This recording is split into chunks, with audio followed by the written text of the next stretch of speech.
Co-Chairman, National Council on Electric Mobility, and Managing Director, Epsilon Carbon Group. Mr. Rahul Bharti, Executive Director, Maruti Suzuki India Private Limited. And Vishal Kapoor ji, CEO, EESL. First of all, I would like to congratulate Assocham for organizing this electric mobility national seminar with who is who of electric mobility in India. NRI, in association with Assocham, has prepared a knowledge report, which is, I think, which we just released and which has been distributed also to all of you. This report basically discusses the role of alternate powertrains in India, not only the electric mobility, because India cannot have only one option moving forward, that is purely electrification. So it touches upon the role of different electric powertrains, which includes flex fuel vehicles, pure hybrids, electric, and all other kind of powertrains. And every powertrain, I think, is going to find its way to contribute towards the national issues. Why do we really need the alternate powertrains is the first question when we started doing this study we tried to answer. So there are several key issues which India currently is facing, and one of them is and there are three national objectives in which India intends to mitigate. One is energy security, we have then manufacturing import dependence, and then the carbon emissions. India imports approximately more than 85% of oil, and out of that, approximately 40% goes into the transportation sector. Mr. Bharti talked a lot about the localization and the need of localization in India. Whenever you operate in the current existing ecosystem, or you move towards a new ecosystem. So the manufacturing import dependence has to be taken care. Despite a lot of development in last 40 years in the automotive industry in India, component industry still imports a lot of components, that to the technology components. In terms of the carbon emissions, India is the fourth largest CO2 emitters.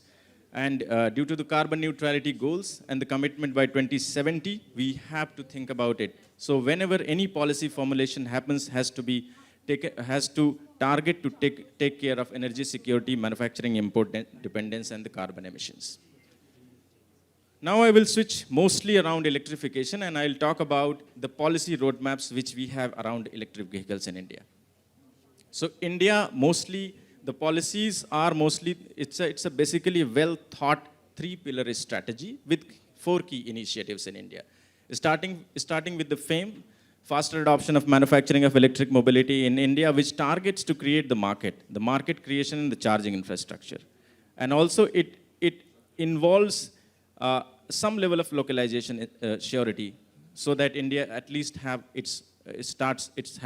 its own components. Then next step is the localization, at least at the assembly level. For that we have import duty hikes that we call as PMP, Phased Manufacturing Program, in which we have identified the critical components and hiked the duties. So at least the local assembly starts happening in India. Is that really enough? I don't think so. So we have to go a little deeper and identify the critical component, which constitutes probably more than 60-70%, and battery is the obvious choice. For that, we have the PLI scheme, in which 30 gigawatt hour is already allocated and 20 is in line, which will be allocated very soon, as Mr. Kapoor talked. Then to support that policy, we have one more policy that we call as PLI for auto components, which again incentivizes the technology components as well as for the champion OEMs. So this is a very well thought strategy in which we target to create the market, charging infrastructure, as well as the very local content. Let's have a look on the kind of utilization which we have seen in the FAME scheme. The scheme has been running since several years, now closing approximately a decade. But in last 1 year, the utilization has been very rapid, because we increased the duty, we increased actually incentives on the two-wheelers from 10,000 to 15,000. The question is this amount sufficient for till financial year 2024? Yes, the amount is sufficient. Even with the current level of penetration also, as per our estimates, we are going to remain with at least 20 to 30% of the incentives, because incentives have not been utilized in the three-wheeler and the passenger car category. In other segments, the utilization has been fair. Moving on, let's have a look on the impact of policies. So impact of policy, when in June 2021, subsidies for two-wheelers were increased from 10,000 to 15,000 on two-wheelers. It has seen a massive growth till the May 2023, when we brought the subsidies at the previous levels. A very interesting thing we should see here. Obviously, there is a significant drop even after reducing the duties, but it has not gone at the level when it was increased. So, which means market is moving towards self-sustainability. In India, not only the central government, but states also have significant policy movement, and very interestingly, states are competing with each other. We have done a very quantitative analysis before coming up with the ranking of the states, which you can see in the message. The important point is that they are competing by giving more demand and supply side incentives. And the states which do not have or have very limited presence of current automotive industry are also trying to capture a major share. Telangana is a very, I think, a good example for that. Very interesting point here is that if you look at the taxation on the hybrid cars across the globe, they have been lesser, much lesser in compared to their ICE counterparts. But in India, the hybrid cars are, despite the very high level of efficiency, they can manage the energy security as well as the emission part of it, but are taxed higher than their ICE counterparts. So that has to be also brought into notice when we think of coming up with the new policy. Now I would like to briefly talk about the current EV market overview in India. What is the current status in India? So if you look at the last 2 years data or the last 2-3 years data, the growth has been phenomenal. Last year, across the vehicle segment, we have seen approximately 3-digit growth. The two-wheeler industry, which has approximately touched around 0.8 million vehicle sales, is driven by two-wheeler traditional as well as the non-traditional OEMs. Traditional OEMs like Hero Electric, Bajaj, and TVS, and in non-traditional or the startups, which you can say are Ather and Ola. Three-wheeler electric mobility mission, it actually kicked off in India with the movement in the three-wheeler sector, mainly dominated by the e-rickshaws. So you can see the volumes and the presence of traditional and non-traditional player. One important point which I would like to mention here is that going forward, the electric three-wheeler market is going to move towards the consolidation and introduction of L5 segments. And I think that will also see a rapid utilization of FAME subsidies. Passenger cars story is a very, very interesting story in India.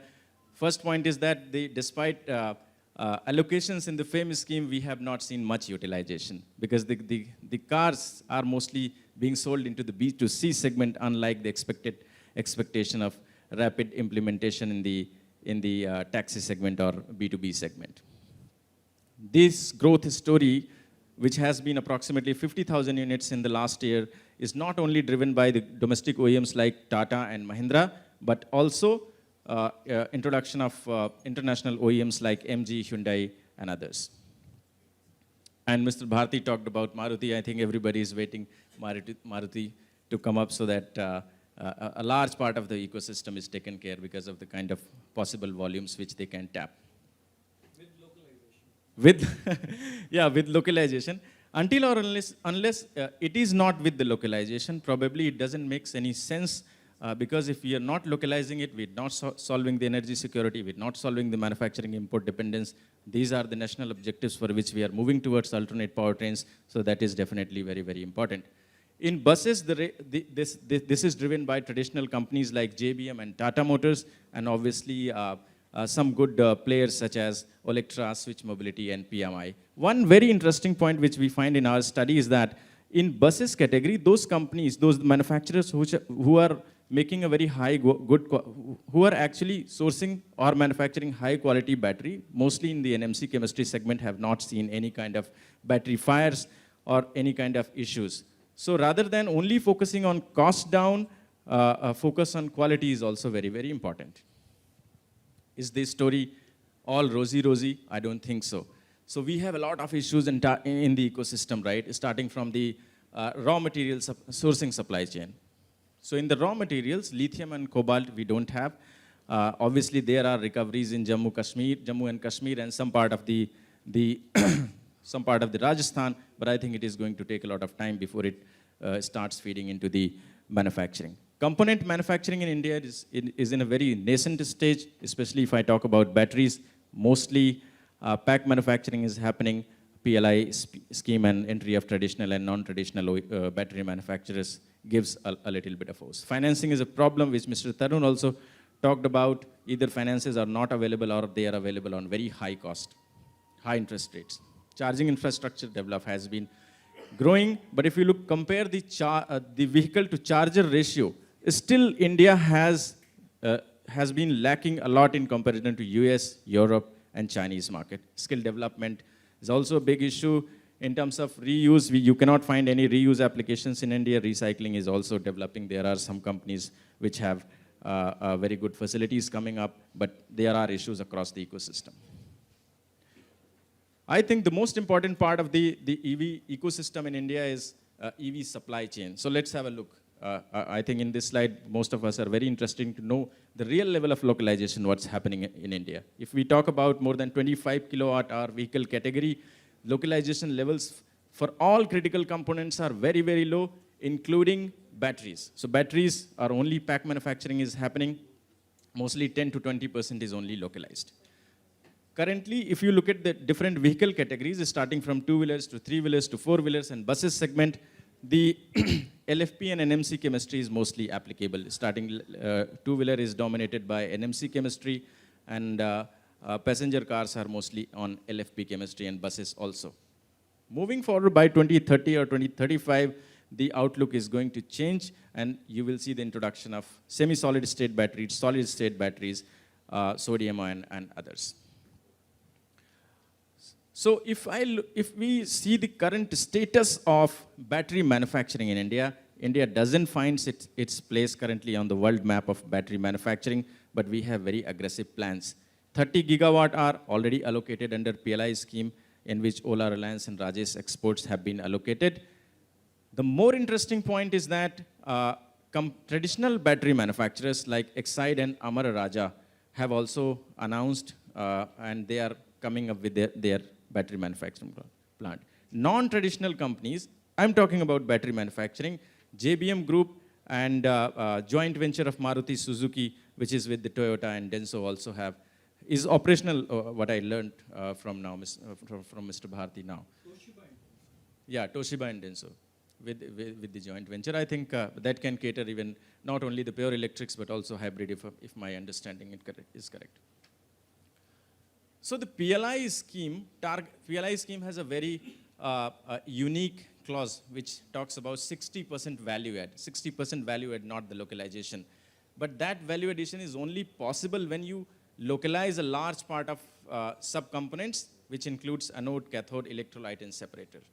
So if I talk about anode and separators, they are probably possible in short term, but not immediately cathode electrolytes are possible until or unless government comes up with some level of major policy interventions.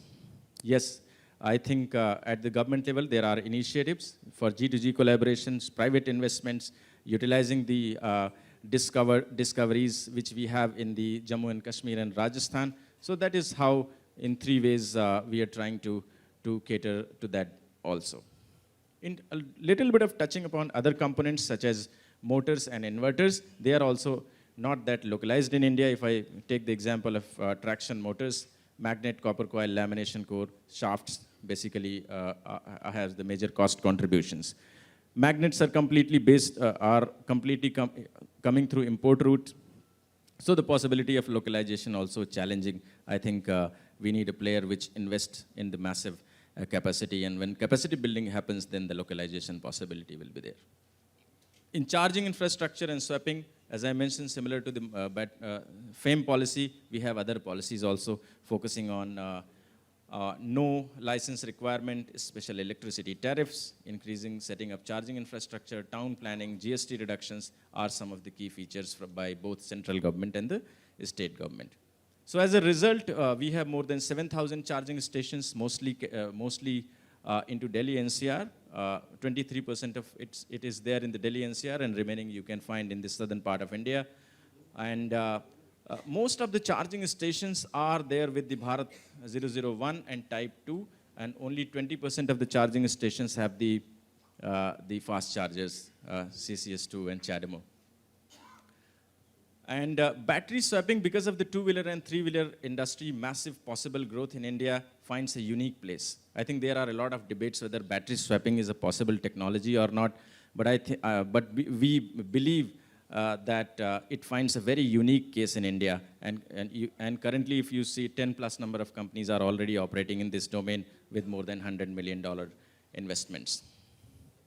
Now we come to the most important part of the study, in which we took the industry opinions, and based on that industry opinions, we have created the recommendations which can be referred by the Government of India and the private organizations for communicating their opinions about what changes they require in the policy, as well as overall industry development.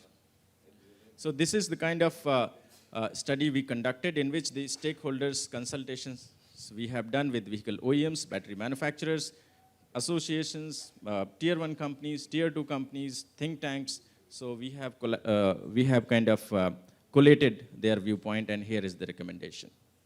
So I'll talk about the FAME scheme as part of the recommendation. First part of the recommendation, the FAME scheme.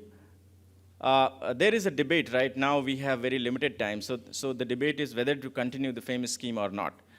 One of the recommendations which we have in this study is that the FAME scheme must be continued for another 3 to 5 years, till the time EV market is see the maturity. The government should also present a very long-term roadmap, at least which specifies the percentage conversion of the vehicle segments, or at least the timeline. Currently, it is unlike FAME 1, wherein mild hybrids and hybrids were also incentivized. In FAME 2, we do not find that incentivization for strong hybrids. So benefits for both EVs and pure hybrids needs to be continued. For EV benefits, it can be linked in the way it is now with the battery size. But for pure hybrids, benefits needs to commensurate to the environment gains, efficiency gains, and not the battery size, because hybrid definitely gives the efficiency as well as reduces the carbon emissions, but the battery size is very limited. So that is why it can be linked with the efficiency gains and not the battery size. Second is around the effectiveness of PLI scheme. Current PLI for ACC is definitely going to help a lot, but I think there is a need of coming up with the scheme which supports the anode, cathode, cathode electrolyte and separator manufacturers going upstream. Then in terms of additional policy interventions, we have recommendations in terms of so first of all, you release the battery swapping policy, which has been kept on hold since very long.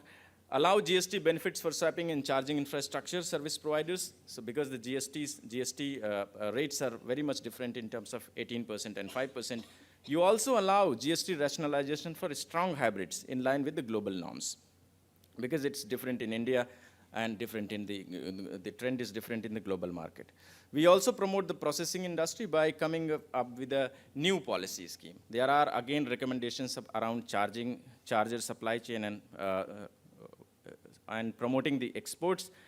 EV financing, we have recommendation to introduce the priority lending. And inclusion of MSMEs is also a very, very unique point of view. So non-tariff entry barriers, I think it's a very, very unique point of view, that non-tariff barriers on imports to ensure the quality of component. Do not restrict them, but you ensure the quality of components, because tariff barriers are not favorable for industry development in the long term.